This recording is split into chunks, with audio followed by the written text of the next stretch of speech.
মঙ্গলবার সচিবালয়ে মন্ত্রিপরিষদ বিভাগের সভাকক্ষে প্রধানমন্ত্রী তারেক রহমানের উপস্থিতিতে বন্ধ থাকা রাষ্ট্রায়ত্ত ৩ পাটকল বেসরকারি ২ প্রতিষ্ঠানের কাছে লিজ দেওয়ার চুক্তি স্বাক্ষর অনুষ্ঠিত হয়। সিরাজগঞ্জের জাতীয় জুট মিলস লিমিটেড ও খুলনার star jute mills limited lease নিয়েছে প্রাণ আরএফএল গ্রুপ, আর platinum jubilee jute mills limited lease নিয়েছে হ্যামকো গ্রুপ। চুক্তির আওতায় দীর্ঘদিন বন্ধ থাকা ৩টি মিল বেসরকারি ব্যবস্থাপনায় পুনরায় চালু করা হবে। মিল ৩টি চালু হলে কমপক্ষে ১১,৬২৯ জনের কর্মসংস্থান সৃষ্টি হবে এবং প্রায় ৬১৯ কোটি টাকা বিনিয়োগ হবে। প্রতিষ্ঠানগুলোর সম্ভাব্য বার্ষিক টার্নওভার হবে প্রায় ১,১৭৫ কোটি টাকা। রাজনৈতিক অধিকারের পাশাপাশি মানুষের অর্থনৈতিক সক্ষমতা নিশ্চিত করা জরুরি উল্লেখ করে প্রধানমন্ত্রী তারেক রহমান বলেন, দেশকে অর্থনৈতিক ও সামাজিকভাবে শক্তিশালী অবস্থানে নিয়ে যাওয়াই সরকারের লক্ষ্য।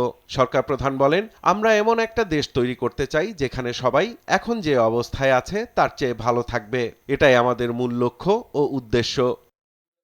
চুক্তি স্বাক্ষর অনুষ্ঠান শেষে সাংবাদিকদের সঙ্গে কথা বলেন বস্ত্র ও পাট মন্ত্রণালয়ের প্রতিমন্ত্রী মোহাম্মদ শরীফুল আলম। ৩টা মিল মিলিয়ে ১১,০০০-এর উপরে কর্মসংস্থান হবে।